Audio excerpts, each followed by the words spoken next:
video talking about I just finished the loneliness video, and Lord, talking about stuff that has happened to me was so draining. It was so draining. But we gonna push ahead because we about to talk about some generational curses, okay? If you haven't seen the loneliness video, check it out, okay? Generational curses. Girl. Girl.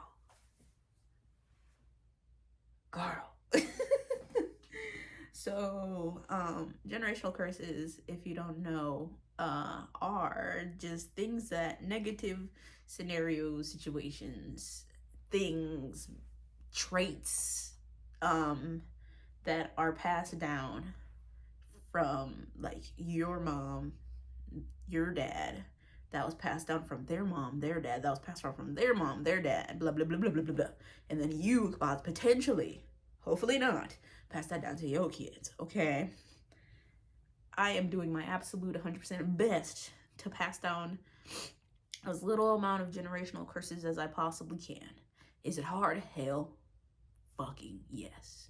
Not because I'm not trying, not because it's hard. It's hard because of the society that we live in. If we didn't live in a racist, evil, manipulative, deceptive world, it would be easy to just, carry on love and positivity on to the next generations. But as a Black person, it's almost set up for us to, well, not almost, it is set up for us to continue to fail our future generations. It's systematic oppression. That's what it is. But like I said, I'm doing my absolute best.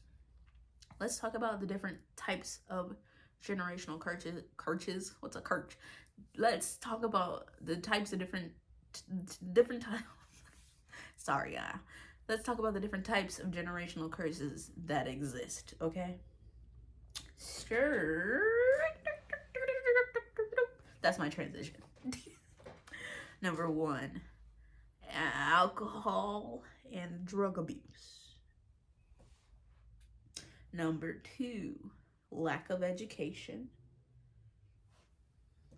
Number 3, emotional and physical abuse. Number 4, poverty.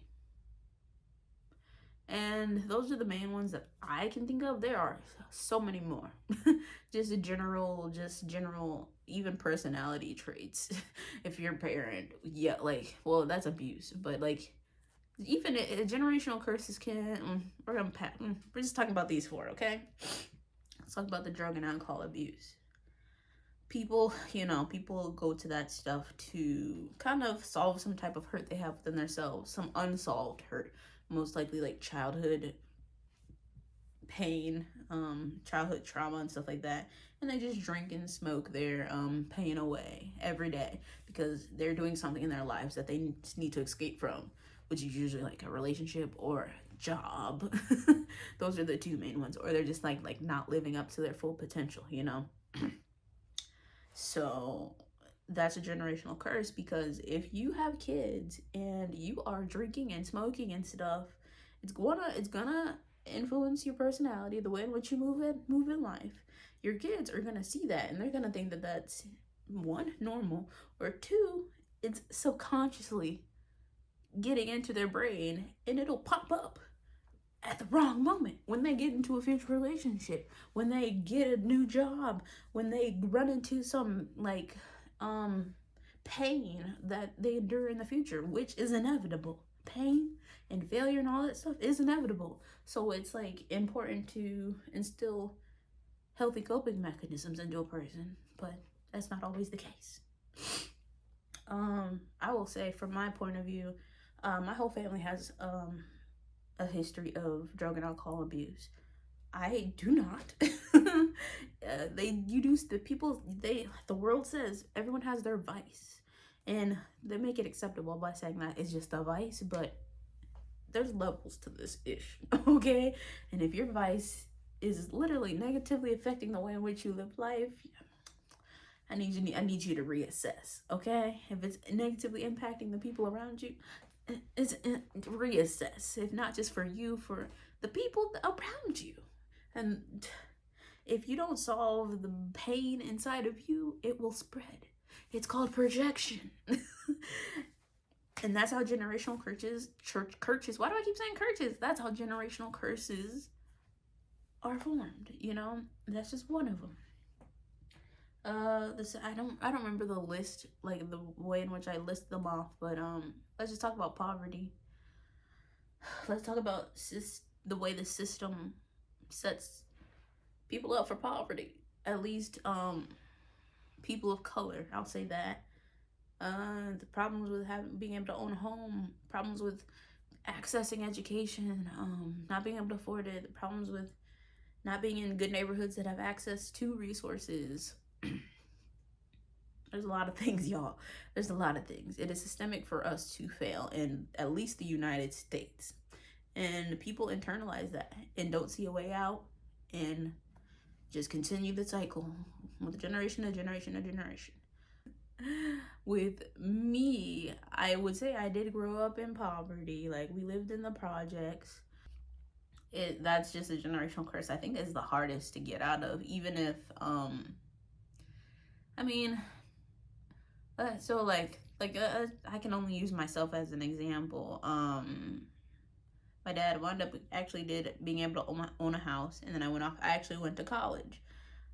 My number one like thing I could have did better, find a better major, like a more lucrative, obviously, in secure career, so I could be even better than I am off today. Because being a creative, though there's job access, it's white dominated. And so I have to really fit in order to stay in, and I obviously don't fit in, no matter how hard I've tried, no matter how many times people called me a white girl for speaking so proper in high school. It doesn't matter. White people know I'm not white.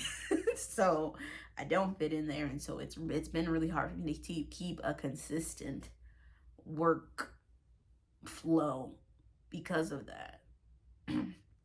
So even though I did break the generational curse of going to college, I was the first person in my family to graduate college, and I'm doing pretty well because I'm the first person besides my father to own a home. It's still hard for me. Like, I'm just trucking along slowly, making sure I stay afloat. So I broke generational curses, but the curses keep on going, you know, like, or not the curses keep on going, but the struggle remains. One thing about my generational curse, I feel, is the lack of community. And I don't even know how to explain that. Well, I kind of can. My dad was a foster kid, and so I'm the kid of a foster kid. He was never adopted. He did have a mom and dad that he did call, like, you know, family, but they passed away. And because there is no strong familiar foundation, I've almost at times feel like a foster kid myself, because I don't have a strong familial family structure. I just don't. So I am, like I said in that lonely video, I'm just usually chilling alone. And that's a generational curse, because that's how my dad felt, and now that's how I feel. And I'm just like, I'm gonna do my best to make sure that my daughter doesn't feel that way. But I've unintentionally already created the cycle. But that's another story as to how that happened. But I am a single mom. No matter how successful, no matter how ambitious, no matter how much I pushed to be to have a solid head on my shoulders and have this picture perfect family and have support with my child and have a fucking father for my child and all that, it didn't happen. And part of the reason it didn't happen is because I lack community. I sought out community in the wrong places, and boom, I'm reaping the, it's a consequence, but it's also something that I wanted. I wanted a daughter, but just not in the way that it happened. It happened, I'm just repeating the past. My dad was a single father, so now I'm a single mother.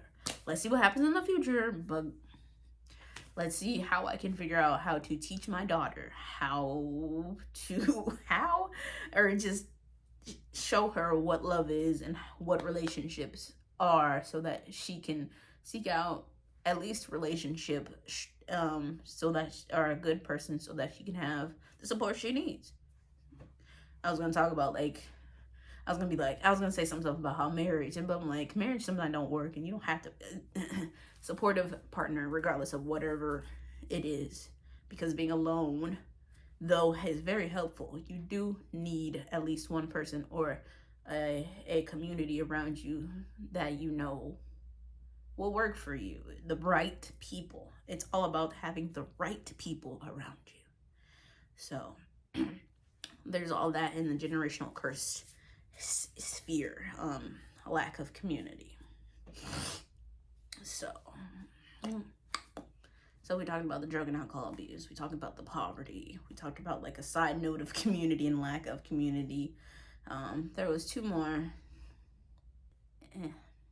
So the next one is physical and emotional abuse. It can be brought upon through because of poverty and because of drug and alcohol abuse. You know, because that stuff alters your mindset, it alters your brain. And you know, I don't even have a lot to say about this, but it is ingrained into our society. We live in an evil world, and so especially well, both, but emotionally abuse, though it's not clocked nearly as much as it should be, it runs rampant everywhere. Our government does both. So imagine if our government treats us shitty physically and emotionally, of course it's gonna trickle down to all its people unless we revolt, but that ain't gonna happen no time soon. So what are we gonna do? You can silo yourself, create your own community of love that happens everywhere all the time. So this generational curse will it is what it is. I know for me, the whole spanking, we don't say spank, whooping your child is not a thing that's gonna happen in my house. I'm gonna listen to my kid. I'm going to make sure that she's understood, and I'm just gonna treat her like a normal human being and let her reap the consequences of her actions. I am responsible for her, so of course I'm not gonna let her do the bullshit ass shit, like the stuff that's gonna harm her or disrespect. But there's no point in her harming your child just because they aren't listening. Those don't equate, you know. If she's harming someone, that's hard. That's another thing. Parenthood is hard, so I'm gonna take it how it comes to me, but I'm definitely not gonna whoop my child. I was whipped. I can probably count on one hand, and after like 13, that was probably like the last time I got a whooping for some bullshit, by the way, which is why you need to listen to your kids.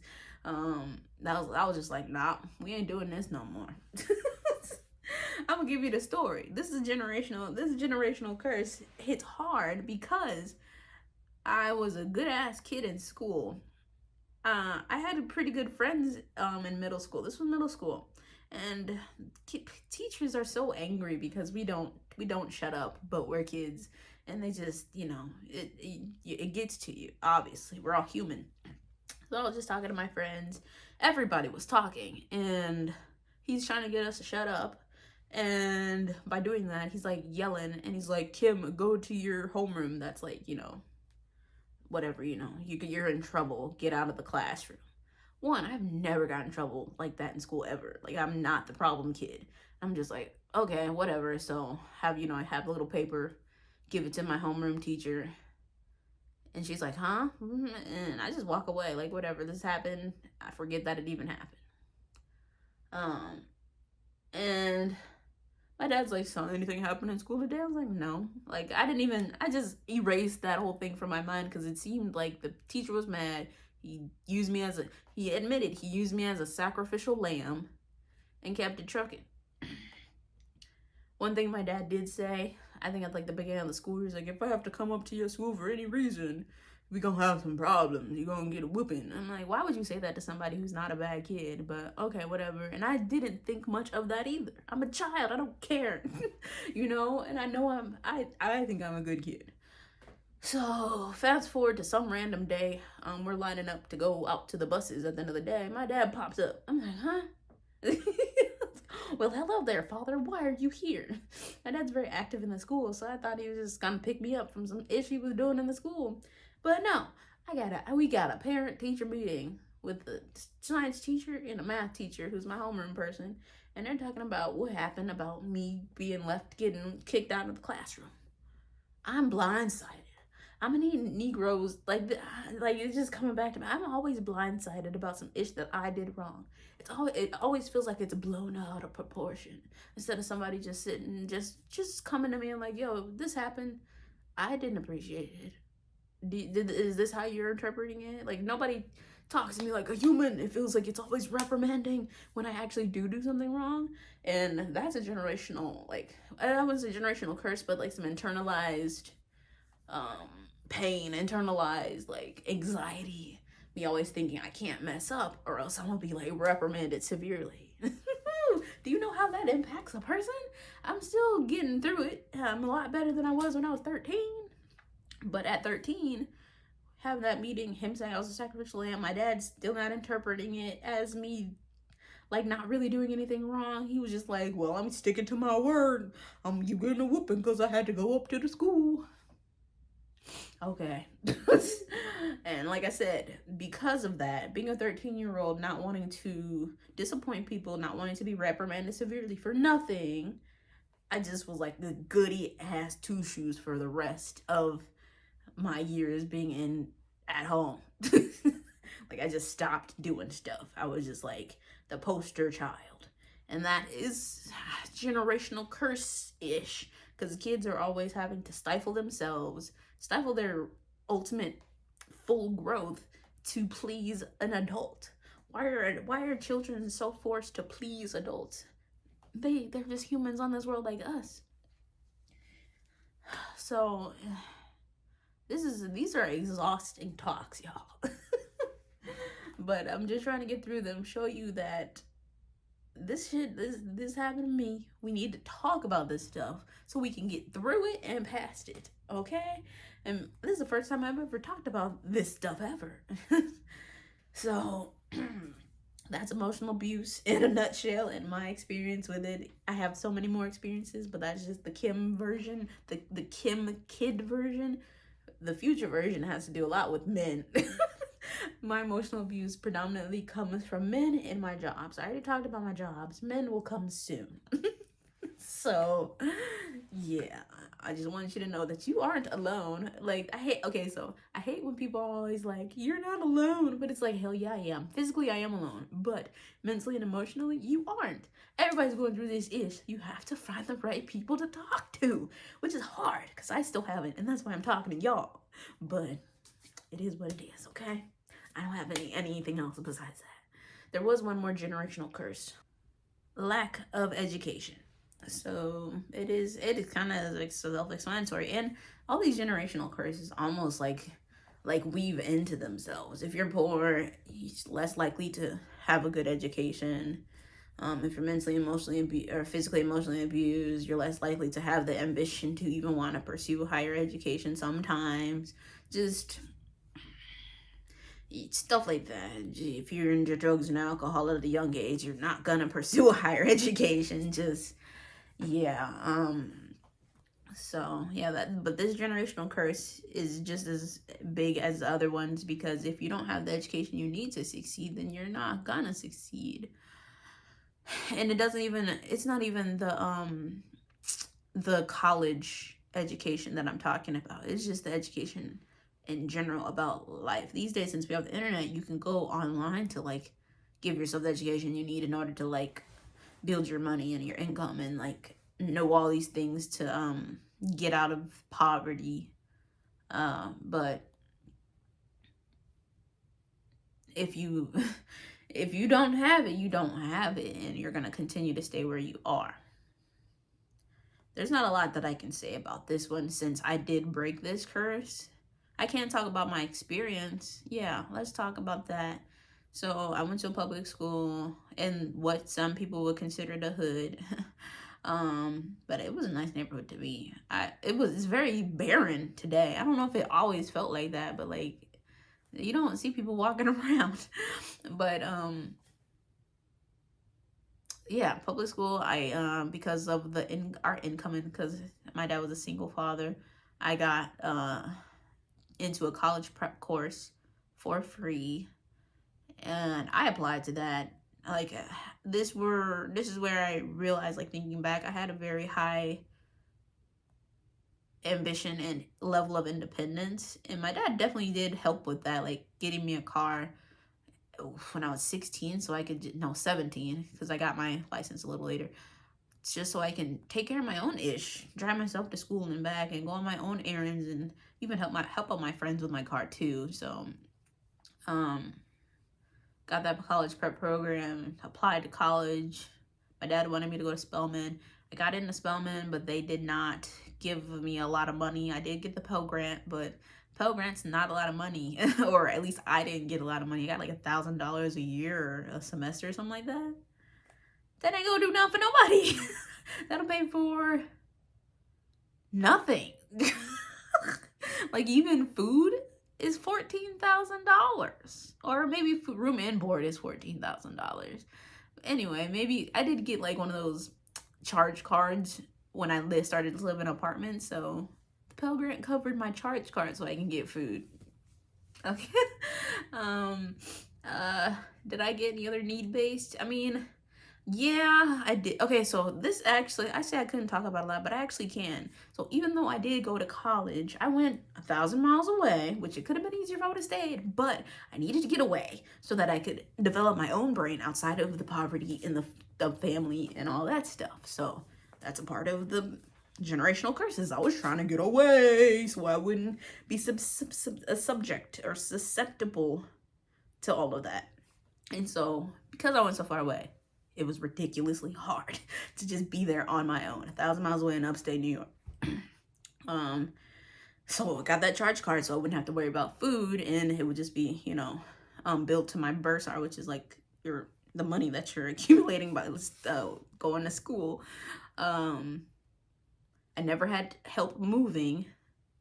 I'm like, I asked friends to help every now and then, but for the most part it was on me. My dad tried to come to parents weekend one year, and that's when he got sick. I think he went again a couple years after that, but he had been working so hard, so he kind of just spent the whole time chilling.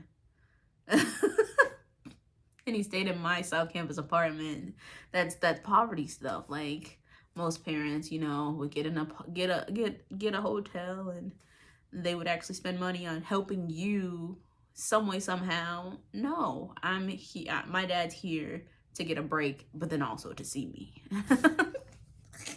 But the funny part about that, my first year of college, my dad came to my school, or he dropped me off at my school and stuff, and stayed for a week, and then he came back during Thanksgiving and he stayed for a week. That's what money can do.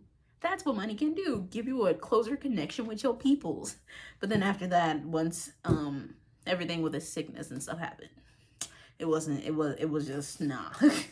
I only saw him one time after that at my school, and nobody else ever came to visit, which I mean, I guess is normal since I was so far away. But other than that, like, I thought in school, when I didn't have like a nice job, $500 worth of school supplies, because I was an art student, was unheard of every semester. That was like breaking my bank. Thank goodness for those refunds every year. And taxes, as a student, you get $1,000 in taxes every year. I was set up only because you have, like, the one thing that people that don't have a lot of money don't understand is that you have to spend money to make money. I was good in school because I was already throwing money at them people. So I was not like doing super well, but I was doing just well enough to get through college literally alone. My dad, I think, stopped paying on my schooling my senior year because I had to do 2 extra years. He would pay like the little bit that was needed. I don't remember, but I remember him saying like he had to throw $2,000 at them before I could go to second semester 1 year and stuff like that. So I don't know everything that he did, but I know that after a while I had to like file independent on my taxes and just constantly go to the bursar, make sure I was good. And yeah, it's a lot tougher when you don't have money. Everybody knows that, but that's a generational curse that people have to deal with. People don't talk about the struggles of getting past these curses and